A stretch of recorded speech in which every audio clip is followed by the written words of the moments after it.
Well, welcome everybody. I know it was a little challenging to get here today, and hope everyone enjoyed the band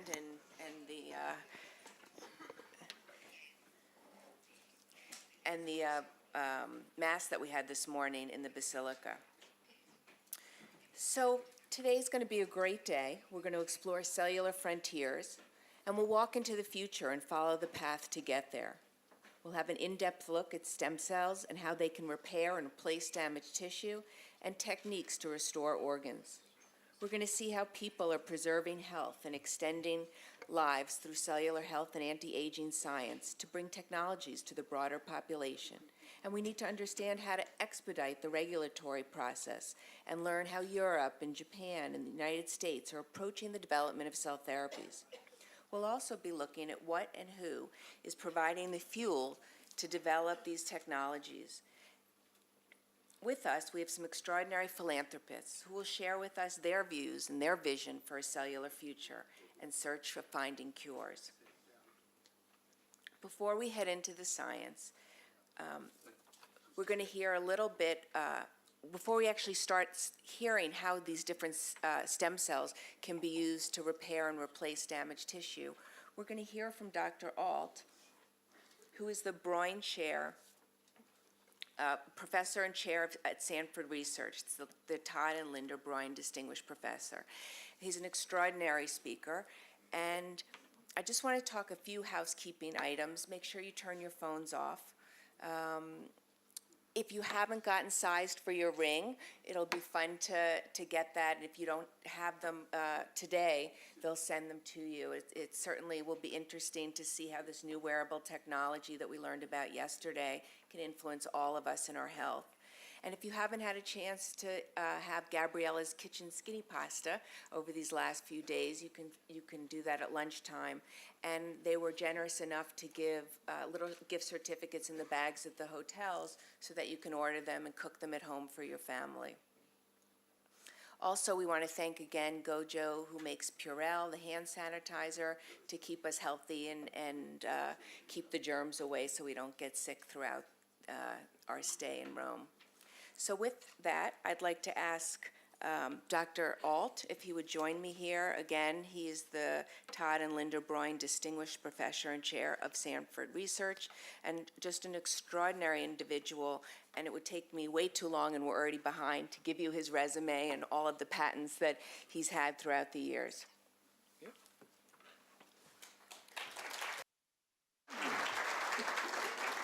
You stay with me? I'm going to go down there. Okay. Good morning. I'm glad to see all you here with all the challenges. Cardinals, dear Robin, dear Ed, and dear all my friends from Sanford. And dear patients, I think we have about 10 patients here that underwent stem cell treatment with us. I'm very glad to be here today and to give that talk, which is kind of a challenge because I try to give you an understanding a little bit different from what normally people talk about stem cells. How can I forward that now? Okay.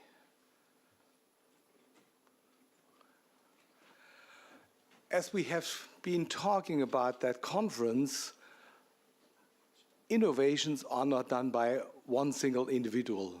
The work I'm going to present today is a summary of 14 years of research in the basic field of stem cells done at different institutions. And you can see we did some work at the Sanford Healthcare. We did some work at my lab at Tulane University. Some of the work was done at the MD Anderson when I was professor there, at the University of Houston, the Methodist Hospital.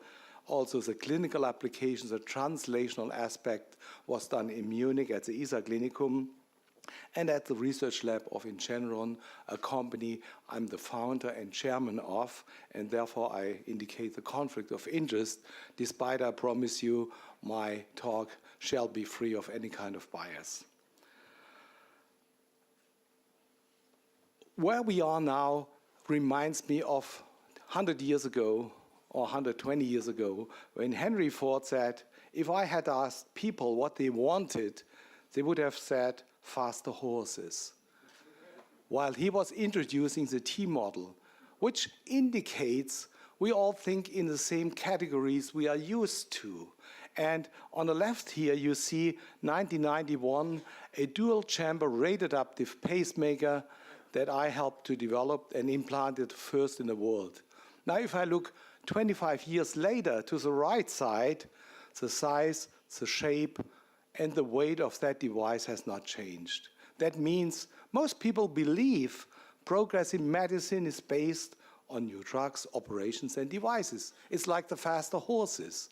But I think we are at a time of disruptive change in technology. And my talk should give you a fundamental, basic understanding why that is the case.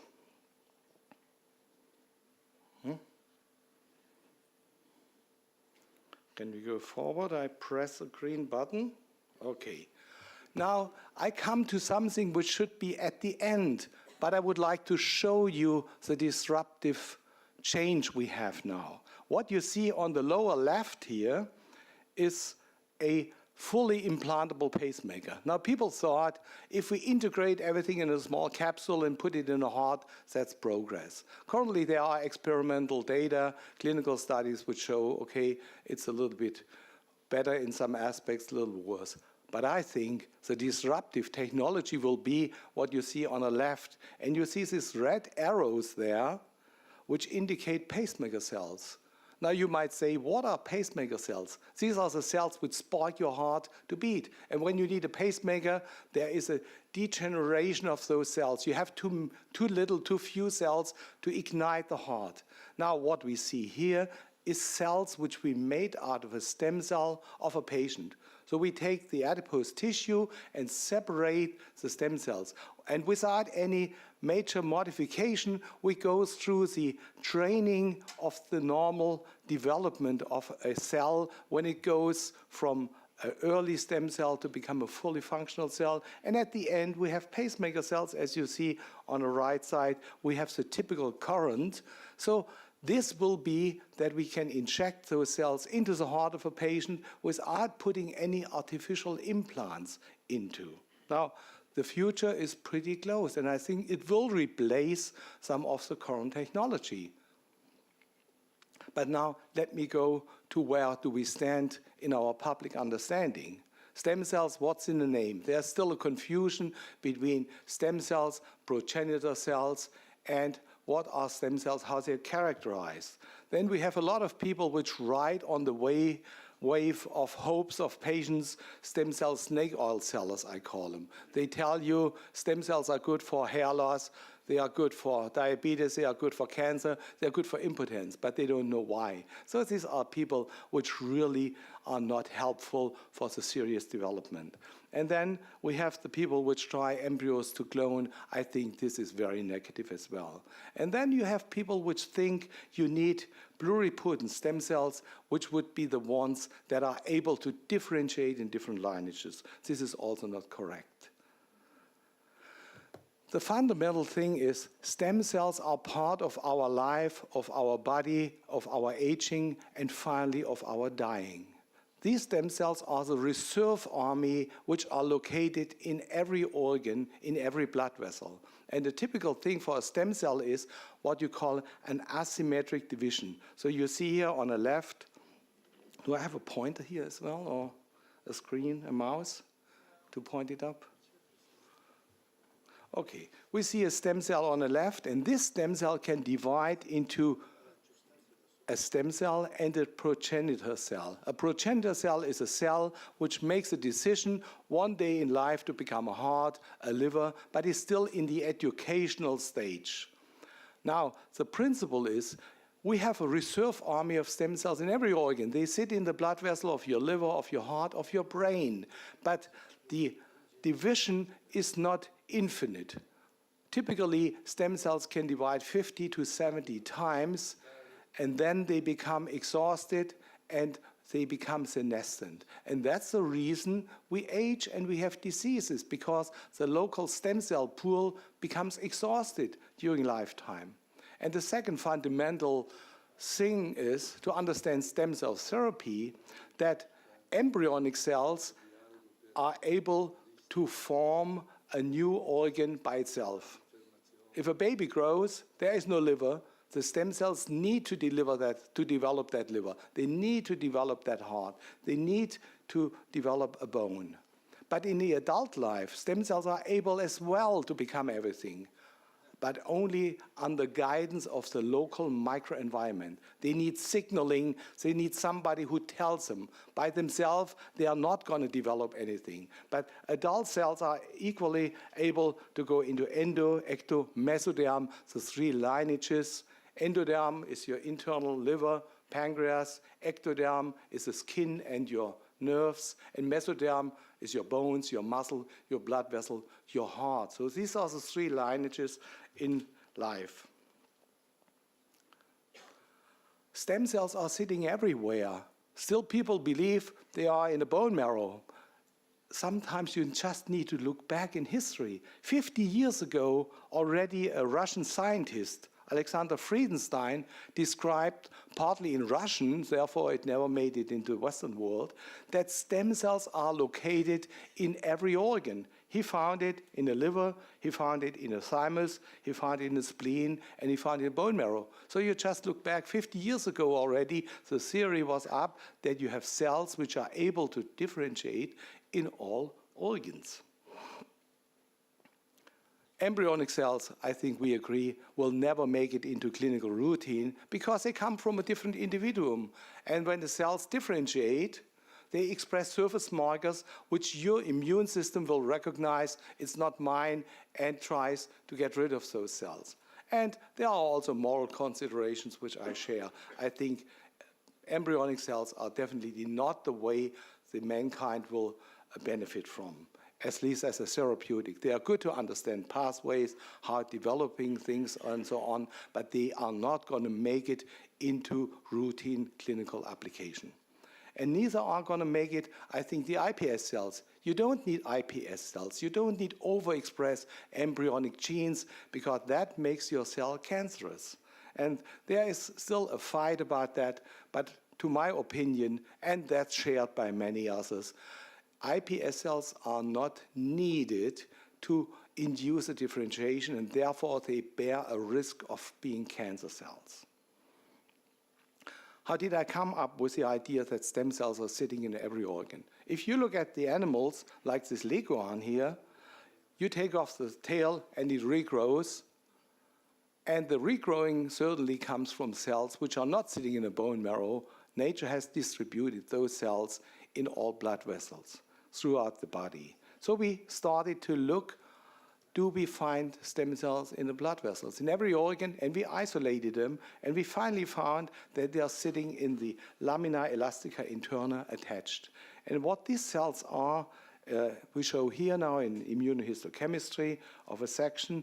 We find cells which stain what you see here. Ng2 is a marker of pericytes. Pericytes are typically the cells which are in small blood vessels, but not in arteries. And if you find a staining here, it means it's a cell which stains for Ng2, pericyte marker, but it's not a pericyte, it's the early stem cell. It's a direct cousin of the pericytes. So we started to isolate those cells, and you can stain them, and you see on the upper left, CD29 is a marker which attaches those cells to the laminin, to the elastic lamina. So you see a little green sign, which is a cytosol, which is, compared to the nucleus, very thin. These cells are tiny cells. You see also down here, Ng2, nestin. The cells are really sleeping and tiny, so they don't need a lot of power. But they express some of the embryonic genes, SSAR4 and OCT4.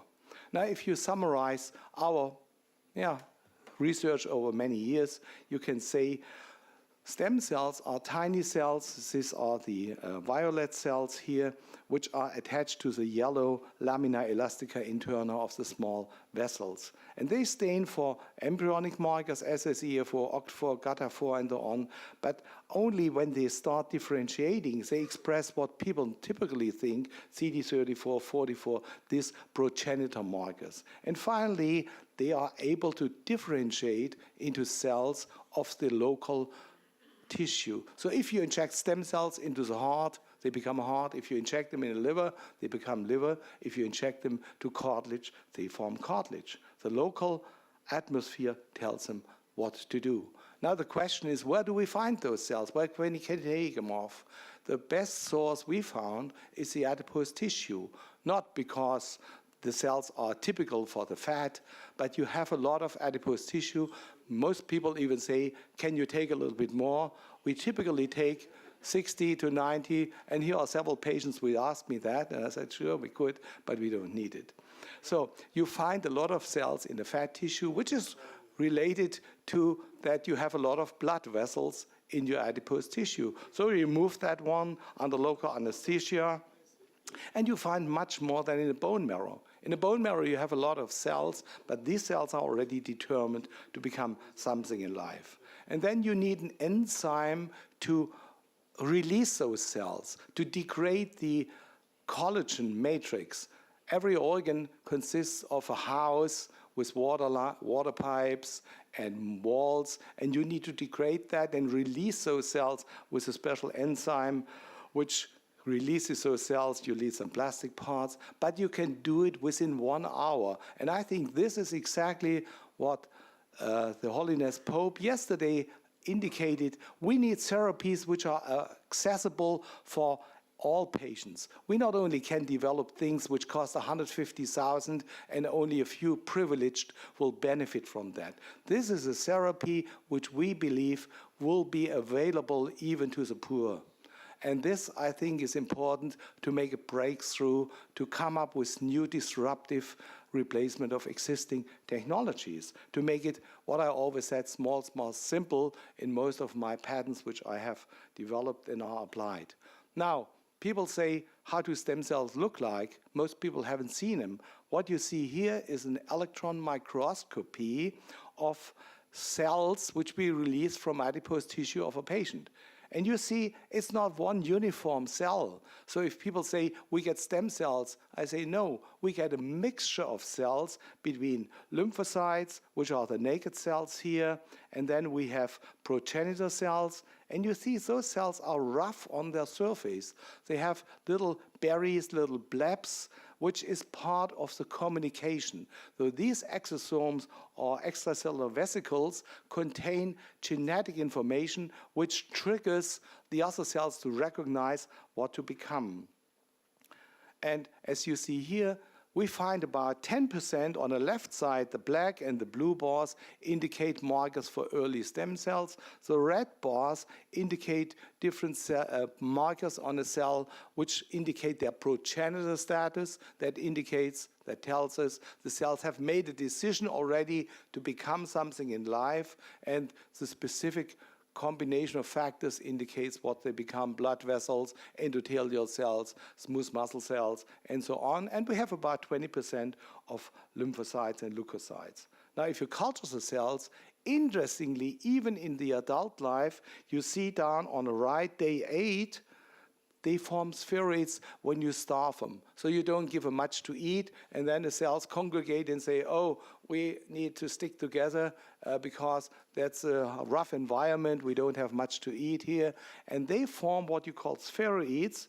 And when you look at the right side, which says embryoid body, they look like embryonic cells. They maintain at least that feature of survive under rough conditions. Now, how can I say that we have one universal stem cell which is able to become everything? We did some experiments. When you see on the left, 6 hours, there's one single cell. And we can pamper that cell and tell, please be so kind and grow. And after 20 hours, we have 2 cells. After 48 hours, we have more. And after day 5, we have 100 cells. And if we wait a month, we have 1 million cells. These cells are genetically all the same because they originate from one single cell which divides. So the genetic information in those are the same. Now we can subject those cells to an adipogenic differentiation. We can give them the clues to become fat cells. We can give them the clues to become bone cells. We can give them clues to become liver or to become, on the lower right, nerves. And independent from which organ we take those cells, they are all able to go into fat, osteogenesis, hepatogenesis, and neurogenesis, which indicates there is one single universal cell. It's not a mixture of cells. There is one early stem cell, and that's exactly how nature would do it. We don't have hundreds of cells. We have a hierarchical principle of one leader which can decide on the clues that it gets from the environment what to become. We even find cells in the umbilical cord which are able to become cartilage, bone, heart, and these are very interesting cells because these are the best cells you have ever in life. These are not from the umbilical cord blood, from the umbilical cord tissue. So we currently process that, and I think these cells have great value for the future, for developing therapies, also for genetic diseases.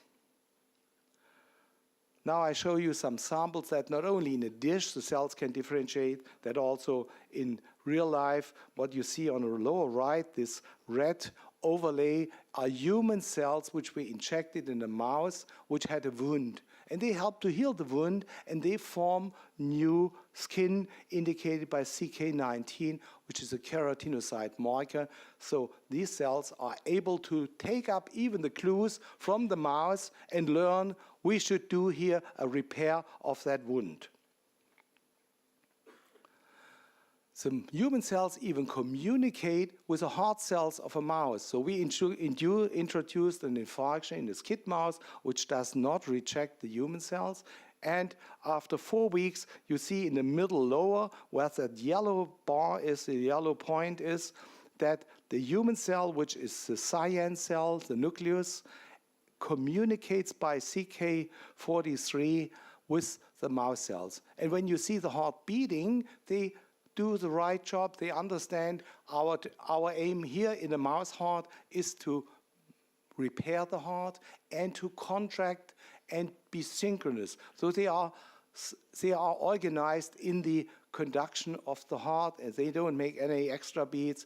They communicate with those cells, which also tells you evolution. Now we can form new muscles. That's in a dystrophin patient. That's a human patient. They form new bone. You see where the two stars are. That's the apposition of the cells in a patient. And they form new cartilage. What you see in that picture is a patient which got a stem cell repair of his knee. And after 1 year, the patients agreed to come in for a little biopsy. So we took those cells, and you see they have the typical 3-layer histology, which indicates these are true cells from the knee. And now the question is, how do the cells communicate? They learn through the transfer of information from each other. And this little movie indicates now one part of cells, you see the red dot, is in the gray cells, and the green cell come and takes it away through that microtubular channel. Can we play that again? Huh. Now we get a little stuck. Okay. What you see here, here you see the red cell and the green cell comes, and then they form a nanotubular structure, which is about 300 nano, and the genetic information from that red cell goes into the green cell through that tubular structure. And then on the lower left, you see one of the exosomes, which is caught by another cell and goes into the nucleus and induces in the nucleus an epigenetic reprogramming, which tells the cell what to become. Look on the left, there's a round point, and now this gray cell comes and puts up that little tentacle, the actin filament, and through that, the genetic information ends up in the other cell. Okay.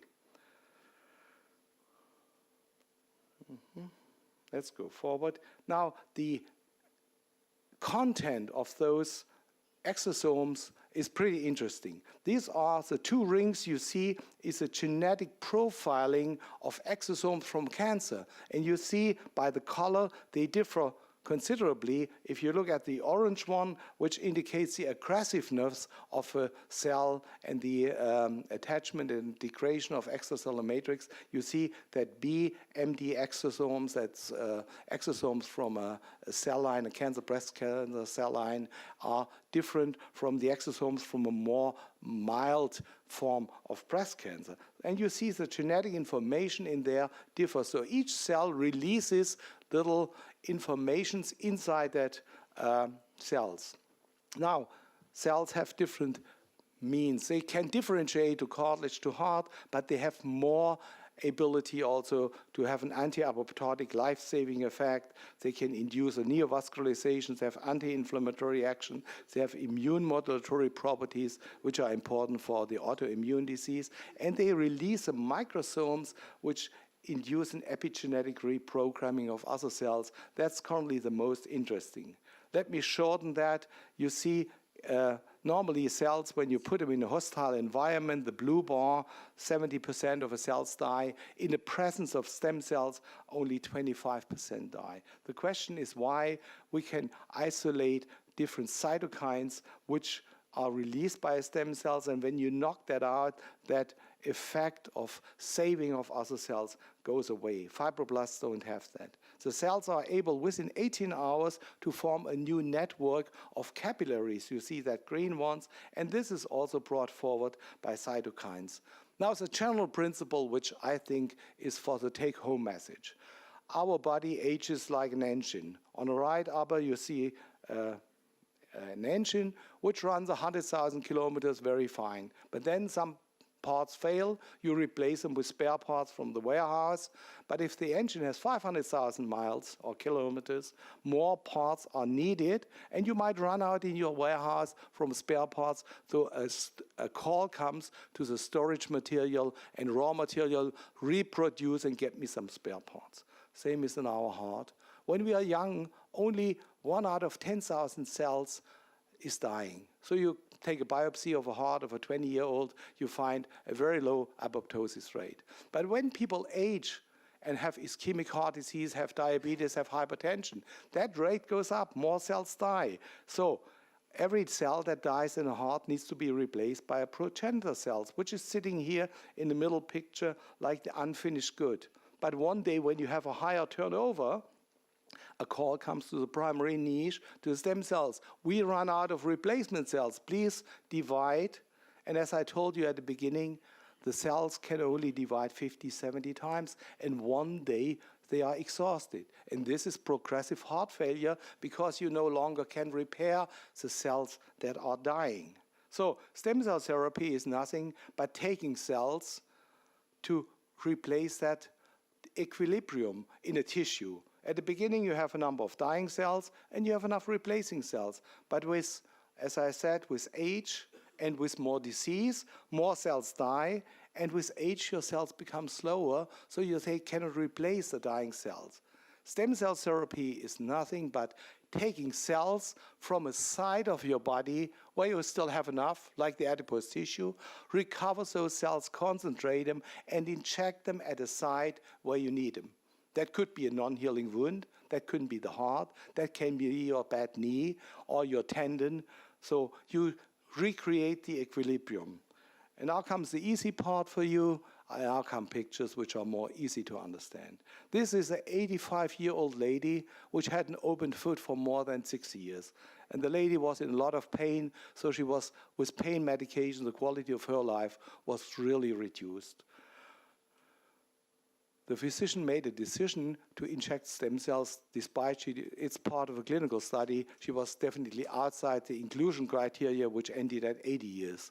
But they thought, oh, the poor lady, 85 years old, perhaps we can help her. And what you see on the lower right, after 10 weeks, the leg nearly has healed. Why is that the case? Because a non-healing wound is exactly the sample that an organ or tissue runs out from replacement cells. There are no stem cells left for healing. So when you bring back some cells which still are able to divide and learn from the environment what to become, the wound starts healing. That's another patient you see completely healed. That's another patient. He was a young boy in World War II. He got a phosphorus bomb on his leg, and it really was all his life critical. Now at more than 80, he had an open leg, which also healed with stem cells. That's a patient with a nose. He had polyps. On the left side, you see a gray polyp and very little perfusion. So stem cell injection made the vascularization. You see the right new blood vessels that formed after injection of stem cells. You also can use it for hair loss. You see that patient on the left side before and after stem cells, which help to regrow the hair. There are extreme cases like this young girl, 23-year-old. She was bald for 3 years. She had alopecia totalis. And after stem cells, 3 rounds of stem cell injection over a year, she could get rid of her wig and now has normal hair again. This is a poor lady which had breast cancer. Her breast was removed due to cancer. They tried to repair it with an implant, but it failed, and she was pretty depressive. She removed all mirrors in her house and said, I cannot see myself anymore. She was constantly, for psychological reasons, in treatment. So we removed part of her body, fat in the abdomen, and made a matrix and mixed that with her stem cells and injected it. On the right side, you see that is one single operation where she regrew a breast, and you see down the MRI that the original breast, which was lifted a little bit to make it very symmetric, and a nipple was tattooed on that. And you see even after 1 year, there is still a structure of a regrown breast. So her physician said, if I would know you, I wouldn't believe that this is not real, that this is real. And you see even the scar disappeared. On the left picture, you see the scar, which was 3 years old, and on the right, you see how stem cells even remodel a scar. And these are more examples. That's a young guy which had a car accident. You see injection of stem cells on the right side, just remodeled his car. That's the patient from Africa. He helps us to build our hospital there. The poor guy was attacked with acid. In Africa, people do some strange things. But anyway, he suffered considerably from that. I told him, come to Munich. So we injected 3 times stem cells, no operation, in his face. And the stem cell has the ability to degrade the extracellular matrix and recompose it. This is knees. I don't want to go into. My colleague Philip Shetley will later on tell you about more what happens. What you see on the upper left is a knee. You look inside the knee and you see the reddish grayish area, which is a bone, and the white is the remaining cartilage. So you see there's a void space, and the picture on the right is after 1 year. You see some white cartilage that has formed, which stops at the border of the more yellowish old cartilage, which we call contact inhibition, which indicates that there is real cartilage which recognizes the old cartilage, and nature tells them, stop. There's some cytokines which are upregulated, it's called HIPAA, which tell the cell, it's enough, don't overshoot, stop, you did your job. And then on the lower left, you see another patient. He will show you more of those later on. Now, at the very end, we have an Italian patient also. Can we have a tone, please? I live in Tanzania. I used to make a lot of sport in the past, but making sport produces also some damages in the body. And one of my damages is a hip problem. I try to go to several doctors, orthopedists, and so on, but they suggest me, all of them, to have to replace the hip with a prosthesis. Fortunately, I met Professor Alt, and we try to follow the procedures of the stem cell he suggested. I'm the more happy man in this world. I can jump. I can stay in one leg, in another leg. This is, I think, is fantastic. I came here for just to check if everything is going okay, but I feel very, very good and okay. Okay, we missed the first part because he says, I'm Italian, Northern Italian. Yeah, the loudspeakers were not on. With that testimonial short, I would like to end and tell you, he was supposed to get a hip at age 52. And everybody told him, you need a hip replacement. So we just treated him with stem cells, and he's the most happy man in the world, as he says, because he can run with his children without being concerned that in another 10 years he might need another hip replacement. And this is what I call disruptive technology. I know we will not only have friends, we take business away with that. But at the very end, every disruptive technology has made its way faster or shorter. So the take-home message for you I would like to provide is stem cells are very natural. They are part of our body, they are part of our living and of our repair. When we age, each organ runs out from a little bit of that reserve army, but not in a symmetric way. Some organs age faster, some slower. Like if you have an accident on your left knee, you might get an osteoarthritis due to the healing process, the accelerated healing. You use up the pool of regenerative cell in that knee, your other knee might be still good. And that's the same in every organ. So stem cell therapy is nothing but taking stem cells from a site where you can easily get them. You don't necessarily need them, like we use the adipose tissue. Concentrate those cells and inject them at a site where you need them. So it's nothing magic, it's very natural, nothing is unethical, and I think this is my message to you. Thank you.